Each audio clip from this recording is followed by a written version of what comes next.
Olá galera, vamos começar a nossa aula de número 90. Propriedades coligativas para os eletrólitos não voláteis e de natureza iônica. O nome é extenso, mas a aula vai ser bem curtinha, prometo. Belezinha? Galera, lá nas nossas aulas anteriores, nós vimos que a água ela possui uma temperatura de fusão a 0 graus e uma temperatura de ebulição a 100 graus. Nós vimos ainda que quando nós adicionamos um soluto volátil e de natureza não iônica, ou seja, molecular, há uma alteração para mais na temperatura de ebulição e também há uma alteração para menos na temperatura de fusão ou de congelamento.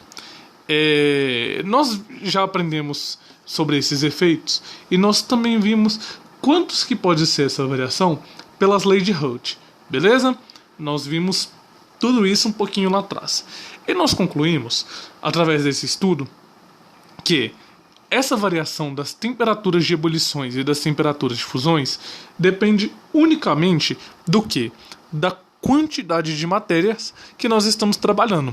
Ou seja, quantos mols nós temos. Belezinha?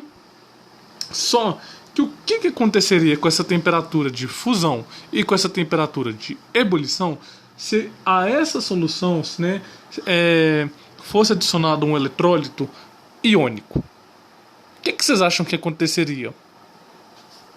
Então, vamos ver aqui. Aqui eu tenho duas situações. Uma é o NaCl e outra é o CaCl2, né? Uma aqui então é o cloreto de sódio e outra aqui embaixo é o cloreto de cálcio. Observem, galera, que ambos esses caras tiveram um aumento na temperatura de ebulição e também na temperatura de fusão. Só que observem que a temperatura de ebulição do NaCl aumentou em comparação à glicose e muito maior ainda em comparação da água pura, e a do CaCl2 aumentou ainda mais do que a do NaCl. Já na temperatura de fusão, a do NaCl baixou 2 vezes mais do que em comparação com a glicose, e já em comparação com a temperatura de fusão do CaCl2 baixou 3 vezes mais. Por que isso então ocorre, galera?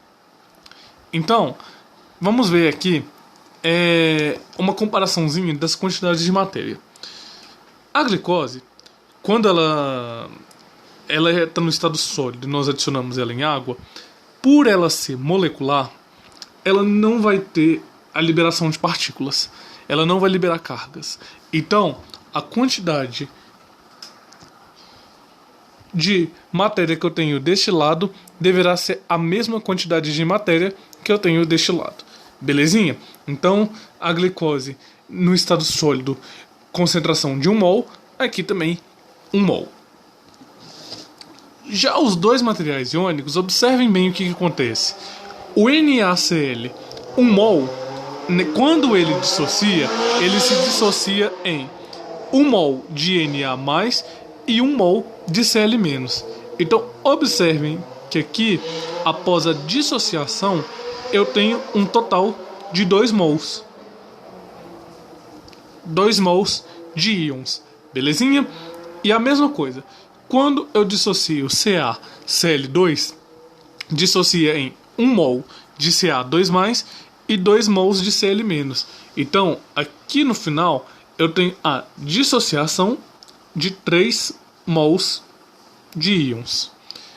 Então, observem que daqui para cá, eu estou aumentando a quantidade de eletrólitos.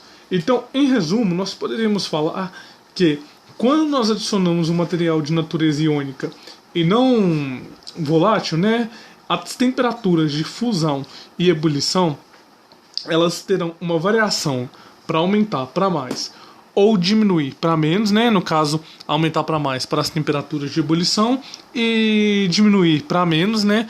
Para as temperaturas de fusão. Pessoal, eu sei que vocês devem estar me achando um analfabeto, porque se é aumentar tem que ser para mais e se é diminuir tem que ser para menos. Galera, eu falei isso justamente para focarmos para ficar uma ideia bacana, para impregnar na nossa cabeça e nós não esquecermos na hora de fazer o vestibular. Porque a galera que usa o Help Química é a galera que eu tenho certeza que vai arrebentar nas provas dos vestibulares. Belezinha? Então aqui nós terminamos a nossa playlist de propriedades coligativas. A partir da próxima aula nós já entraremos no assunto de termoquímica. Beleza, galera? Um abraço e até lá!